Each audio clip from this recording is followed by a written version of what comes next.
Hey guys, so today I wanted to talk about something that has been on my mind, and I'll get right to it. And that is, if you are wanting your child or your children to have certain beliefs, be it your religion, be it your value system, be it traditions, whatever it is, you can't rely on other people. You can't rely on schools. You can't rely on social media. Obviously, you can't rely on programs on TV at all.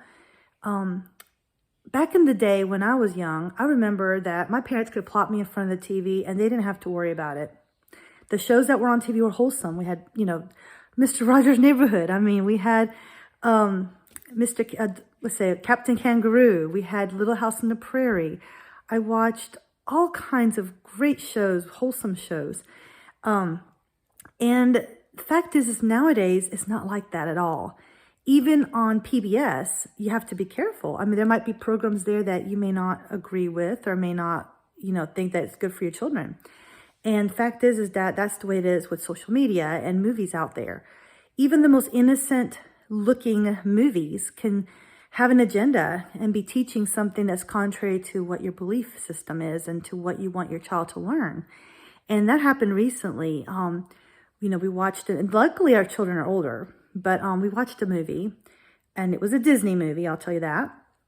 And we didn't like it at all. I mean, it was one of those movies that I really had high hopes, because when you think of a movie made by that organization, you think of high quality, you think of something that's wholesome, something that's good, uplifting, and for the most part, most of the movies are. But this movie in particular, I was really disappointed. And so I'm not going to talk trash about any movie or whatever, because maybe some of you guys liked it. Maybe some of you guys are okay with it, but it's my own, values, my own thoughts about this particular movie. And the thing about that is, it made us realize that we can have control over what our children see in our home and what we are exposed to. And so we got rid of Disney Plus. And it wasn't that big a deal because we hadn't had it that long anyway, but there's a few shows that I might miss, but for the most part, I'm not going to miss it at all. And I think that's great. It's just like being able to choose the channel on your radio when you're in your car. You should have that option, right? Well, same thing goes for your TV. Now we have thousands of TV channels, and I'm not exaggerating, right? And it's crazy, the types of programming that are available to anyone, doesn't matter what age they are. And as a parent, you need to be mindful of that and try to, limit the choices that your children have. And when they get older, they have the free agency, and of course, they'll watch what they want to watch. But as far as the time, when they're in your house and you're their parent, you have every right and all the power to do that, to actually make sure that basically, in all essence, evil does not enter your home.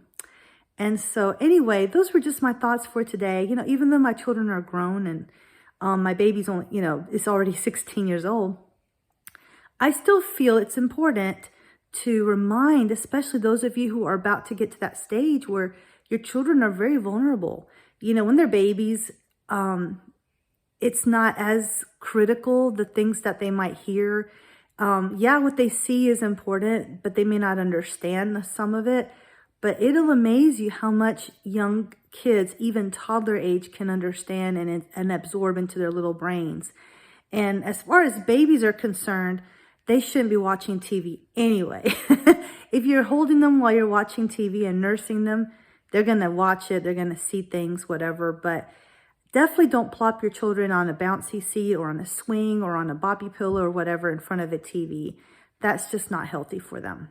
And if I could go back in time, I would have done some things differently, especially with my first one, because I was a working mom, and it was so much easier to plop him in front of Barney videos on his bouncy seat while I was making dinner. Trust me, I understand. But it does rewire the brain. It has proven to rewire the brain. So anyway, those are just some of my thoughts for today. As always, good luck on your journey, and I'll talk to y'all soon. Bye.